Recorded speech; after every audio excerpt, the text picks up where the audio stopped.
we might have some solutions that can help you take back the night in your home and not have it be such a war zone. Mama says namaste. Mama says namaste. 1, 2, 3. Up with the rising sun, already on the run. Mama says namaste. Life is a tangled mess, and you don't have to stress. Mama says namaste. 'Cause today I will stand up and be all the change that I want to see in this world.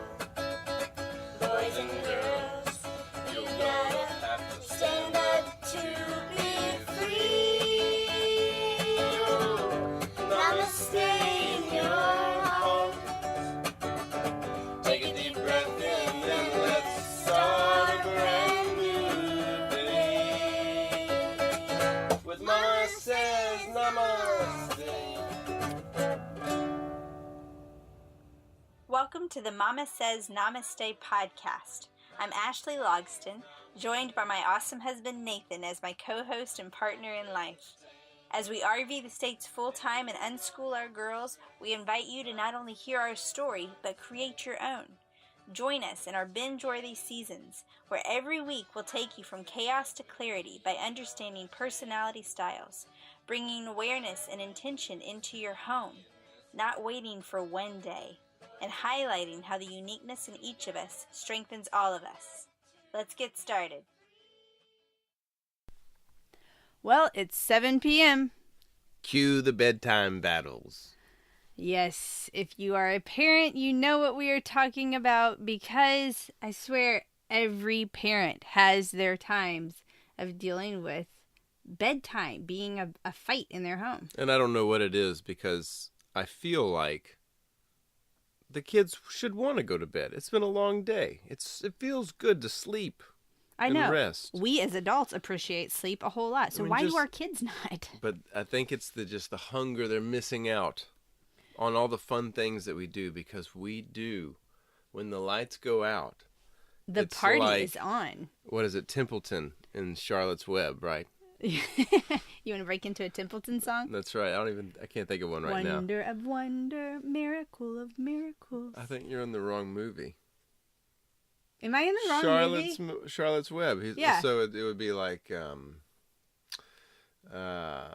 a fair is a smear, or fair is a veritable smorgasbord. Okay. So there you go. Anyway, so yes, FOMO, fear of missing out, happens at a very young age. And honestly, when you think about the FOMO, fear of missing out. Dang. Have you never heard of FOMO? Man, you threw that out there. That was a first for me. Really? Yes. Oh, man. Fear of missing out. FOMO. You've been missing out. What rock have I been living underneath as a parent? Do you know YOLO? Oh, gosh, no. You only live once? Oh, yeah, okay, yeah. I know that one. Okay. Well, I thought it was parenting. I'll get him up to speed here. I was on the parenting vibe. I was like, YOLO. Wow, for parenting? What is that like? You only parent once. That'd be nice, wouldn't it? Oh, my. Anyway, the bedtime battles thing, oftentimes when you're dealing with figuring out sleeping, and you search online, it's all about infants. How do I get my infant to sleep? How do I figure out sleep patterns and things like that? And yes, there is a different ball game of adjusting to what night and day is like and getting used to that for the first time as a human being. And there's some great resources out there for how to help with your infants with sleeping. But I'm talking about when they start having those opinions and minds of their own, and they understand that nighttime means bedtime, and yet they still aren't doing it. Well, but I think that the challenge is a lot of times that it's a disconnection from you, right? They kind of have this kind of emotional... Going back to FOMO, yeah. Man, I guess so. Yeah, FOMO. It does. That's it. That's all we have on our podcast today. We have our answer. It's fear of missing out. Yeah. No, we are going to unpack this a little bit more because it is more than just that. And we might have some solutions that can help you take back the night in your home and not have it be such a war zone. Yeah. So let's jump into those. What are they? Or should we tell the good people where we are? Where are we, Nathan Gray? We are in smoky Seattle. Say that again. Oh, I gotcha. Yeah. You were clearing your throat for a reason. Yeah. Man, the fires up here have been pretty solid. Yeah, they have. Now, we've not been in the midst of the fires. We are in Washington. We've been bouncing around Washington this whole month. So, I can't remember if last time we did reference that we were in Seattle. We toured Seattle. Yeah. We've been back. We've spent more time in Seattle. Absolutely loved Mopop. Man, the smoke has gotten worse. But, yeah, the Mopop fires... was, aside from the smoke, awesome. Yes.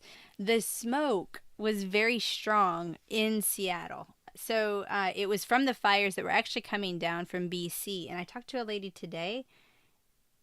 Well, now I'm going to mess up. It was either 15 or 150. I think it was 150 fires that are going on in BC right now. That is what is bringing all that smoke down. Yeah. It's pretty intense what they've got going on. And, of course, that's not even counting what's going on down in California and even in Oregon. Right. We just thought it was all the legalized marijuana, but it's not. It's fires. It's actual forest fires. I think we'd have a different effect if we were actually walking through marijuana smoke all over this area. Oh, my gosh. No, But outside the smoke... Outside of the smoke, the smoke was intense enough that, you see a haze everywhere. And although we seem to think, oh, it's okay, we can function, you start noticing that you're coughing, you're very snotty, you're and sluggish. Yeah. I felt like it even affected affected very draggy. our energy level. Yeah. So we went inside instead, and we went to the Museum of Pop Culture, which is apparently under a new name. It was something different before, so there's been all kinds of confusion. Yeah. But it's the Museum of Pop Culture. We gave our children, we did a binge lesson on pop culture. On Marvel Comics and Star Wars and grunge bands. Yeah. And then we went in there, and I will admit that the reason we went to the Museum of Pop Culture was completely me, because they had a whole exhibit on Pearl Jam, which is my favorite band of all times. I love Eddie Vedder, Edward Louis Severson III, and I will, and I say that with 100% devotion to my husband. Oh yeah, I know your relationship with Eddie.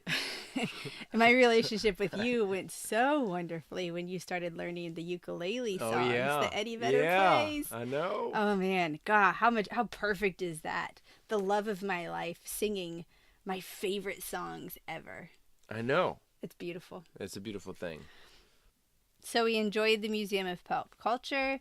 We also we toured around a little bit in the Seattle area. Well, we kind of got in and got out. Yeah, got in and got out. Was our we had focus. the opportunity to enjoy a little bit going out on a boat with another friend to Puget Sound. Mm-hmm. And we got to see where Mount Rainier is.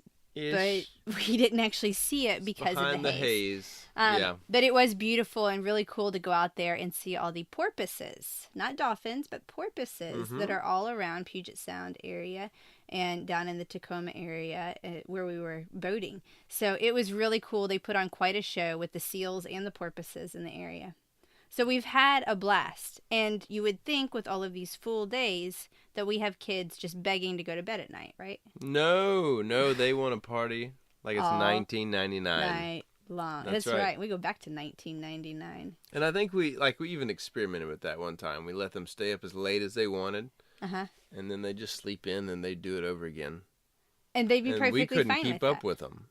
And I have to say, I mean, there are some schools of thought that say that that's what you should do. And I mean, I have friends that are radical unschoolers, and there are people that radically unschool their children, and there are no parameters around bedtime, and they go to bed when they want, and they get up when they want. Now, that being said, I mean, I have also, there is a certain radical unschooler advocate who shares about her own family timeline and her family, her kids. Some of them don't go to bed until around 2 or 3 in the morning, and then they sleep until 2 or 3 in the afternoon. And although that works while you are within the bubble of your own little lifestyle, if they're to go out and to get a job where it's a traditional work model or something else in the rest of the world, it may be that they actually have to do something that gets them up at 8 o'clock in the morning. They better work out because they might gravitate towards bouncing or something like that, that hour. Well, so it's one of those where, I mean, you choose what is best for your family. There's not the right time to put your kids to bed, but it's what do you want your family to look like? So before you even get to the point of when is bedtime and how am I going to make my kids get to it, there's a lot of preliminary work that happens so that this isn't just a reaction or I'm done with you, go to bed. It's being intentional and deciding that this is what you want to do and figuring out the why behind it. Well, we're pretty honest with our kids on our why, on why we want them to go to bed, and the purpose behind it is so that you and I can connect and have that time. Right. And so we kind of lay that out as kind of our, here's the function and the purpose of that. Right. Yeah, our why is to connect with one another. The reason that we have decided in our family that our children need to go to bed at a reasonable hour, and when I say reasonable hour, that means that Nathan and I need our sleep, but we want to have some time before we go to bed that is without children. Remember, we RV the States full time. We are with our children 24/7. We understand that even though our children can go for the same amount of time as we do, for the sanctity of our marriage and for the health of our family, it is really important that we set aside time for us to connect. Ashley and I have found a lot of value in just the idea of basically dating each other. There is so much importance in connection. And we talked about our marriage last week and how it's something that is a daily choice. Well, it's also that daily connection. And if you've listened to our Laughter, Humble Pie, and Lots of Sex series, that was season 2, we go into even the intimacy part and how important it is, how hard it is to remain emotionally distant when you physically connect on a daily basis. Right. And if you're not scheduling time to make sure that happens, 10:30, 11 o'clock at night will sneak up on you before you know it. And you're passed out because you're absolutely exhausted. And then that becomes the cycle and the norm, and you find yourself down this slippery slope where you haven't even been with each other for more than 45 minutes. Much less touched each other in an intimate way. Weeks or months. And so that's what you're trying to avoid. And that's what this helps kind of get you back into that cycle of, well, what's more important right now? Right. So identifying your why as to why your kids need to go to sleep is really important. For some of you, it's going to be the why that your kids need to go to sleep is for the fact that they are getting up and early and going to school in the morning and they need to have their sleep so that they don't crash the next day. So your why can be for your children's health and well-being because they need to have that sleep. Your why could be for the fact that you're a single parent and you need time to defrag and you've got to have that opportunity so that you are recharged. Right. There are lots of different whys that are out there. And honestly, we all can come up with multiple lists because even though we're saying that our why is for our own intimate connection, we also recognize that, yes, we want our kids to go to sleep because I don't want them to sleep in until super late in the morning, and we don't get to go accomplish things like going to Ruby Beach tomorrow when high tide or low tide is in the morning. And if we miss that, then we don't get to experience all that the beach has to offer. Right. And the way we address that is that's something that we talk about tonight when we're getting ready for bed is, well, here's our purpose and here's our why. And so it just really helps to just kind of cut through the questioning or the kind of the, I call them the normal battles, the ones you battle every single time. It's the same conversation. Right. So, I think that communicating to them what's coming down the pike empowers them to know that they've got some stake in the game and that they're helping to get you there to that point. Right. So before addressing the kids, we are addressing just you as the single parent or you as a couple and parenting together, addressing what is your why? Why is this important for you to even do it? Because if you don't have your reasoning as to why it's paramount, you're gonna, especially if you have any master negotiators like we do in our home. Oh, it will break down in a second. Yes. You better know why you're going into battle and what you're fighting for. Exactly. So once you've done that, then set a goal as to what you really want it to look like. In a perfect world, my kids will be in bed asleep by X time. Or in a perfect world, my kids can get themselves completely ready for bed in 5 minutes so that I have the opportunity to read a story to them. Right. Or whatever else. So then we're setting that goal of what we want it to look like.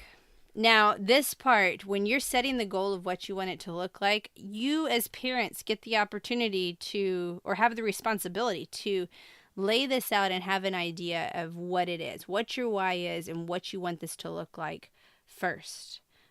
But then you need to bring the family in, because this is not just parent center. This is not just child center. We are a family. We are a united front. We are a team. And we talk about family vision. This is a wonderful time, if you are dealing with battles in your home, to start by having a family meeting and going back to what your family vision is. Yeah, I think that just bringing that up as consistently and as often as possible just is a great reminder for everybody as well. Right. It's what do we want our family to be like? Mm-hmm. Well, explore, respect, listen, connect, learn, and love. All right. At the end of the day, mommy and daddy really need time to recharge and to have an opportunity to show love to one another and to connect with one another. So when you guys are peeking your heads out the curtain and asking, what are we doing, and being eavesdropping on our conversations and getting up out of bed, how may that not be fitting in with their family vision? Or what's your goal? What kind of attention do you want? Right. I mean, sometimes we'll ask our girls that. Right. Just to bring that idea to their minds of, well, what am I really searching for? What do I really want out of this? Because the more we bring that to their awareness, I think the more they understand that they truly have an impact in this world. Right. And they are the ones driving that. And that is an amazing realization, because then that can start moving in an amazing direction. Right. So we will say, is the impact that you're leaving, is it one that's showing respect? Is it being aware? And is it showing that you are being a good listener of what we've decided on as a family is important for you to do? Right. I.e. go to bed. So we can bring those things back to the forefront by going back to what that family vision is, and really asking them, when they start to fight it, digging deeper to what's the deeper reaction, or what's the deeper root cause. Yeah. And we will put a disclaimer in here. As we are having the conversation of dealing with bedtime battles, we had our own mini battle tonight with the kids. We had... Oh, often. Often, yes. We still practice all the time, and they always act surprised that nighttime has come and, oh my gosh, we're doing this again. Right. What was fun is, since we've been on this trip, I've been able to kind of communicate days. So when I was talking to Ellie, that we've been on the road for close to 700 days. Oh. It's that's 700 times we've gone to bed. Yes. That puts it into perspective for them in a whole different way. Yeah. Yeah, helping them to really see this is a constant. I mean, when you talk about creating systems and reliability in your home for stability and for consistency, we have one that's pretty consistent. Every night you go to bed. That's a given. So I want to put the disclaimer that we still have our own mini battles. It does not mean that our children never fight back. A lot of what we talk about are because they are things that we've experienced in our own home. And even if you do have a bedtime routine that is 100% down pat, your kid does it perfectly every single night, I guarantee you something in life is going to happen that will change that. Whether it's a growth spurt, an illness, a vacation, family in town, a storm. There are so many things that will cause that to sometimes, in essence, be thrown out the window. But the deal is it only flops and fails if you take it at that and you don't try again. Being a parent is a whole lot of perseverance. You're always in the learning zone. Right. And it's just try again. Yeah. You have to keep on trying, keep on finessing, and as they grow and as you grow as a parent, this will change and this will morph. So when we're giving you these tips on things that you can do to make it happen, figuring out your why, setting a goal, going back to what your family mission is, these are things that are going to be super helpful to go back to those moments of resetting and rebooting. Yeah. And we do family resets often. Whenever we start feeling frustrated, whenever we start feeling like we're moving into that reaction mode, we do a family reset. So again, this is not a one and done any more than, just like we referenced last week, marriage is not one and done. It's a choice every single day. Working with your family and going through all these ups and downs, it's a constant grooming, constant fine-tuning, working and listening with one another, and being consistent and tenacious and all of these wonderful adjectives. Well, and I think it's caring enough about the outcome too. You got to care enough about the little person in there to help to know when to push them in one direction, know when to let them kind of find their own way too. Know when to hold them, know when to fold them. Oh, totally. I mean, and that's, man, even thinking about that. I mean, I think about there are especially when our kids were right at the stage of moving from crib to big kid bed. Yeah. Oh my gosh, we had some epic battles. And I remember there being some times where we were wondering, if we were in control of the fight or if the fight was in control of us. And having those times of really questioning, is this even worth it? Just let her get into bed with us. Or different things like that. And, we are human, and trusting our intuition can be a powerful thing. And there have been times where it has gone so downhill that we've all thrown up a white flag and just said, let's just be with this for a minute. Let's just sit here. Right. And let's just sit in here together and we'll figure this out. And there are times that we've made the wrong choice. And we've pushed or we've forced, and it's gone downhill because it's gotten us, in this battle of wills where it becomes more about who's going to win versus what's actually right in this scenario. Right. We have our ups and downs with it, but we have found that when we go back to this first and we pull back out of the reaction and out of the heat of the moment, and we really look at, okay, this is really important because right now I recognize that what I'm giving my child is not positive because I'm angry, I'm frustrated, I'm irritable, I'm exhausted, whatever the reason is, and what I'm giving them is not healthy. We have got to pull back and go back to, is this really even worth the battle? And if it is worth the battle, then getting on the same page as to why it's worth it. And the older your kids get, the more they are involved in that process. Yeah. And I think that, just sometimes including them in that conversation of, do you enjoy this? Right. Nobody's having fun here. So how can we figure out how to make this smoother? One thing that I did today is I asked the girls, I told them we were going to do this podcast. I said, what would you do? Right. To make sure that, how did I phrase it? I can't remember. You asked each kid, you said, we're going to be talking to people about how to get kids to go to bed. So what do you think are some tips that really help for going to bed?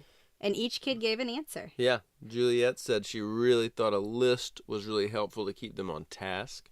Which is a great idea. So creating a list, so laying out what exactly needs to be done before bed.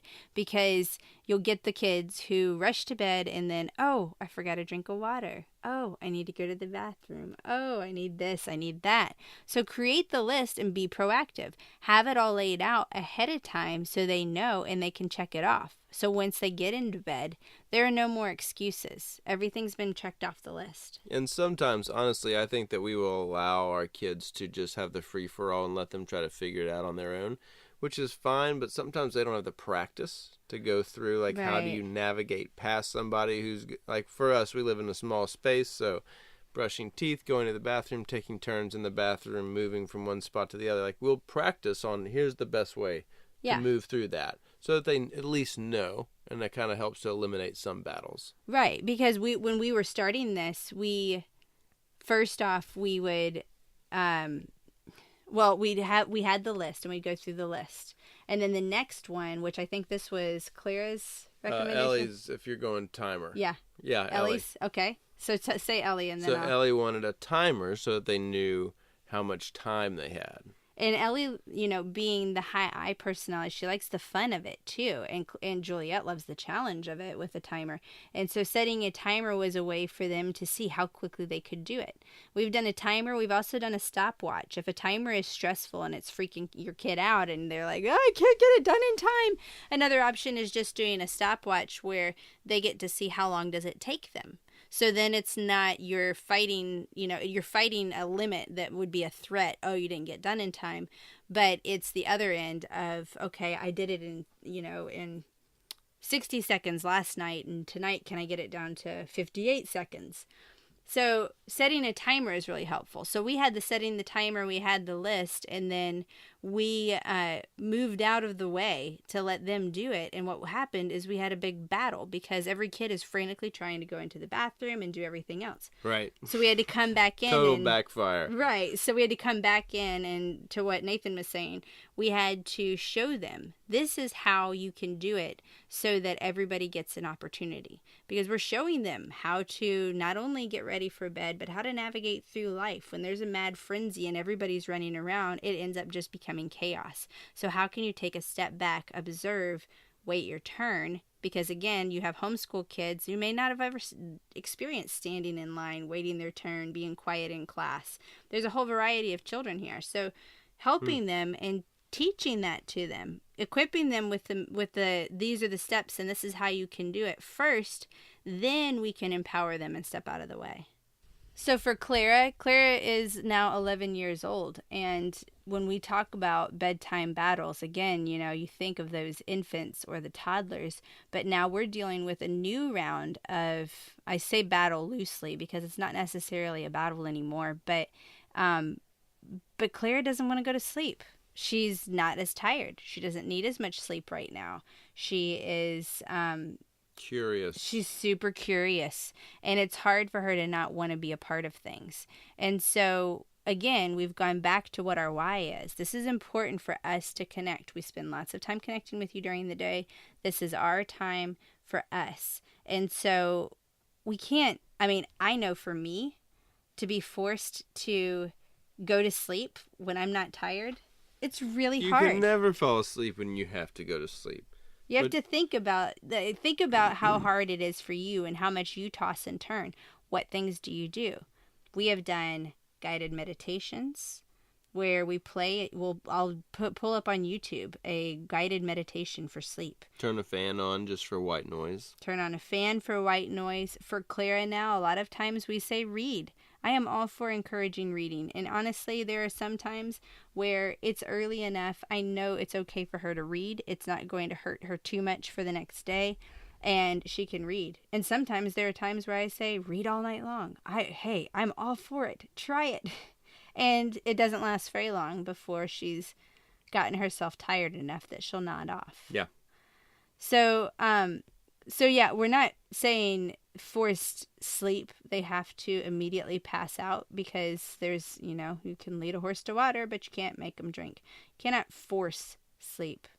But we can definitely enforce that this is our time and this is their time to focus on rest. Yeah. And 9 times out of 10, when they focus on rest and they really do what we've asked them to do, they're going to pass out in the first 5 minutes. So another thing that we do before we even get to the bedtime deal is we lay out the game plan. So going back to having that family meeting, we'll do our family meeting. We'll rehash what our mission statement is. And we'll talk about what it means to fill one another's buckets. And when your bucket is empty, how you don't have any more energy, don't have anything else to give at the end of the day. So yeah, this is an important concept, I think, for everybody to understand, that you have so much juice to kind of handle the day and the challenges and the stresses. And so people can scoop that out, or they can add to it, or they can leave it alone. Right. And so we go back to filling each other's buckets and the fact that mommy and daddy need to rest and reboot in the evening, and that it's very important for us. And so what we'll do is, once we've done that, we lay out a game plan. We brainstorm with the kids. All right, this isn't working. We have got to do something different. What is it? I mean, these ideas that we've come up with, making a list, doing a timer, letting them read, these are all things that were not just enforced by us and this is what we're going to do, but things that we've also talked about with our kids. And we've found that this is something that works, and it is something that they respond to well. So we'll talk with them, find out what ideas they have, and then we will see what it is we're going to enforce. And at that point, we lay out the expectations. Yeah, but usually right before that, we've moved campgrounds and started all over. That's right. And then we start over. Hey, new place, new rules. There you go. No, we try not to bounce around too much. We keep some things consistent. And bedtime is something, especially with our traveling lifestyle, we have to, we're going into but camp. everybody has that. Like, you'll have baseball in the evenings. You're where right. You have, everybody goes out for pizza and it's more chaotic. I mean, we all have those things in our life that are extracurricular that add to that we want, but they also add a level of chaos. Right. And so just communicating how to navigate that, or being upfront about that with your family, I think is important, because if nobody knows, then that's when things really get blown up and out of control. And we found that our kids do a lot better when going to bed early, when they know more about the why behind it. And so there have been things where, okay, guys, we are going to wake up at 3:30 in the morning, drive 3 hours into Canada to go and explore the Waterton International Peace Park. There will be breakfast, there will be snacks, there will be lunch, there will be plenty of food. But you need to get your sleep. Or there is, hey, I know we're going to be meeting with friends at the next campground. We're going to have late nights and campfires. We're going to be hanging out and visiting for 4 days. I need you guys to get your sleep now, because we are going to have a little bit of binge friending, and we know it's going to be crazy. Yep. Or I really want to give you a movie night. We have really been struggling with bedtime. And we're fried. We don't want to give in a movie night and stay up late because we don't want to start the battle at 10 o'clock at night. So this week, you guys are going to show us and earn that right for that movie night by showing us how well you can do what we've asked you to do. And next week, we will address doing a movie night with you girls. Man, you sound serious. I am serious, girls. So we lay out what we expect, and we lay out the good and the bad. We lay out when we're frustrated, and this is why we're doing this. We're reining in bedtime. We're going to start bedtime an hour early because we've been frustrated. We feel like you're not hearing us. Or we lay it out that, hey, we're going to have a whole lot of fun, and we need to get our sleep for it, or we're going to stay up late. Yeah. Or celebrate man, y'all did great last night. Yeah. You knocked it out of the park. To celebrate, we're going to have cinnamon rolls or whatever. Right. So we'll add in the fun too. So at night, we lay out what we expect. We give them a heads up. Not in the heat of the moment, but before then, we give them the heads up as to what's going on and why. Then, in the morning, we check how did it go. We actually will sit there and we will assess. So, guys, how do you think last night went? So in the morning, when we're not in the heat of the moment, we can talk about it, and we make it a point to highlight when we're like, man, I really appreciate. And again, we're not just saying whether they're a good kid or a bad kid or giving them a grade on it. No, what we're doing is we're saying how we felt about the night before. I did not feel like you heard me last night, and I was really frustrated. How can we change this? How can we make it better for next time? You know, what did you need? And half the time it's, well, I don't know, just attention. Right. And so but it gives opportunity for that immediate download, that immediate feedback, because we don't always make space or time for that. Right. We say it in the heat of the moment when everybody's frustrated and ticked off, or we don't say it at all. Yeah. And so making it a point to address it the next day when everybody has kind of diffused from the night before, then you're able to brainstorm together and maybe be in a mindset where you guys can come up with a different idea if it didn't work, or your kids are really open and receptive to the praise that you're giving them in the morning of saying, hey, thank you so much for working with me. I felt like we were a team last night and it really helped, and you slept so beautifully, and you laugh about the funny way they were sleeping or something like that. Movie night tonight. Movie night. So come up with some of those things. Now, going back to what you were talking about before, FOMO. FOMO. So with FOMO, if that is why you're dealing with issues in your home, maybe your kids really are trying to get that attention.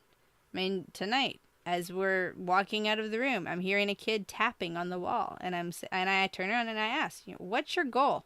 What were you hoping to get out of that? And the more she thought about it, I mean, what is she going to get? Are we going to go, hey, I hear tapping. Hey, come out and have a cookie. It's not going to happen. Right. So they start to understand, what's the goal behind what it is they're doing? What's the motive behind it? So if they're trying to get attention, again, we want to not just react, but we want to be proactive in it. So if you have a kid that's attention starved by the end of the night, then backtrack, step back a bit and see what is it during the day that you can add that may help to fill that. So if you're dealing with those things, so FOMO, so how do we combat So just having that timeline of, well, we would do a timer when we would do talkie time, so they all knew how much time they were getting. That was kind of helpful. Let's break down what talkie time is. So talkie time is the destroyer of FOMO, right? The destroyer it's of fear of missing out. Focused attention. So they're not missing out on anything. You're giving them your full undivided attention and just talking to them about their day.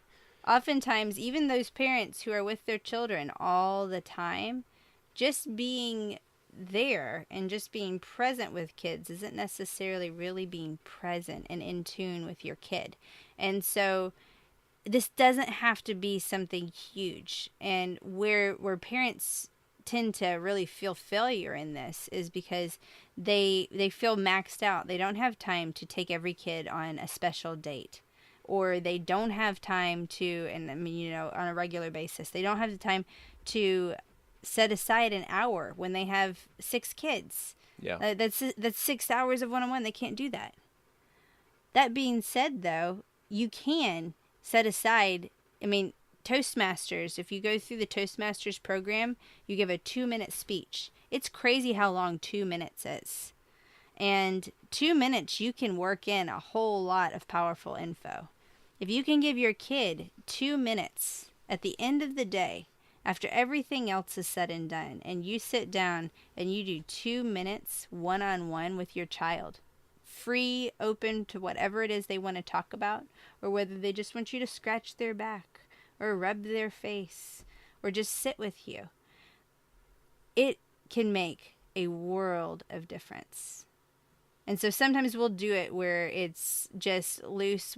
I'll have some one-on-one time with each kid, and when we say good night, it's kind of our focus time. But sometimes, especially if we know that there's a lot of need for attention, and yet we are very maxed on how much energy level we have for that day because of having a busy day, sometimes a busy, distracted day that isn't revolving around children. Yeah.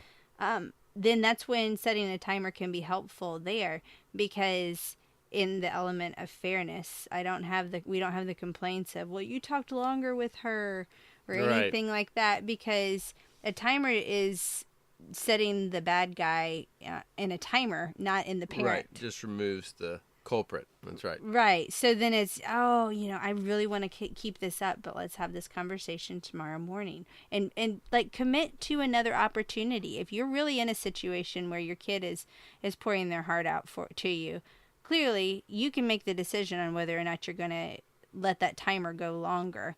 And if you've got a great conversation that's important, then you can. Yeah.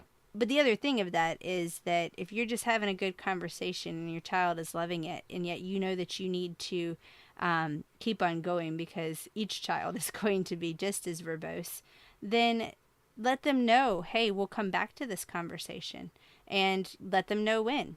For us, one of the things that our talkie times include is a magic world that Juliet and Ellie have created in their heads. And we may discuss Fairytopia or Canadia and tell a story. And it's amazing how we start and we'll kind of play off of each other and take the story to another level. And then it may be a week or two and we don't address it again. And then they'll ask, can we talk about Fairytopia tonight? And they remember where they were at the last time in the story, and they pick up where they left off. That's amazing. And we go some more. So, just adding that opportunity for some focus time, that can sometimes eliminate a little bit of that need of feeling like they're missing out because right before bed, they got their cup filled. Yeah. Well, and I think that the other part that we've kind of helped, especially as they've gotten a little older, it's hard to do this when they're smaller, but just kind of rationalizing the understanding of, you're not really missing out on anything. Here's what was going on. Here's our why. Kind of communicating again the why of bedtime or why you might need that time alone. You may not want to share with your children that it's because you want to have sex with your spouse. Right. You may not be that blunt, and that is okay, and you don't have to share every intimate detail. But you can still share that, it's important for us to have that quiet time. Yeah. It's important for us to have a moment to talk about what's going on the next day. We need to plan, and do you want us to wake up in the morning and you guys have to be quiet while we talk about this conversation and we miss low tide? Right. Because we haven't even worked out the game plan for the next day? Or do you want to give us this opportunity now? So thank you for your help. We appreciate your help and support in this family team dynamic. Yeah. So we hope that this has helped you a bit. This week we are doing a 5-day Take Back the Night challenge for you families to kind of just dig into how you do this and laying out what you can do and how sharing what it is that you're doing can be really helpful. So we're going to keep up the conversation through videos that will be shared through Facebook on the Mama Says Namaste Facebook page. And we want to hear from you and what things have worked and what things haven't worked. So our challenge is hop on to Facebook this week. If you are a Facebook user, hop over to the Mama Says Namaste Facebook group. Share your best bedtime story. That could be your horror story of what has not worked and a battle or a struggle that you're dealing with, or it could be a funny story or something that has really worked. Maybe a first success that you've used. Yeah, what your first success is. And let us know. Let us know the ages for your kids because, again, we're addressing bedtime throughout parenting, not just those infant times, but the fact that it never goes away. It never goes away, and yet it nail happens every single day. So you gotta make it work. And sometimes sharing it as a part of a community can be a very powerful way to recognize that you're not in this alone, that we parents get you. We understand. We all have our own variations of bedtime struggles at some point in parenting. So share and connect with others. And remember, the uniqueness in each of us strengthens all of us. Namaste. 1, 2, 3. Up with the rising sun, already on the run. Mama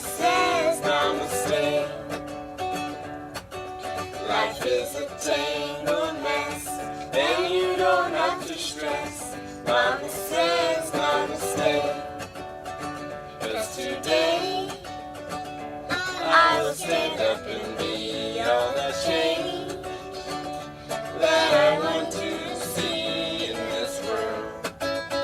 Boys and girls, you gotta have to stand up to be free. Namaste in your heart. Take a deep breath in, then let's start a brand new day. With Mama says namaste.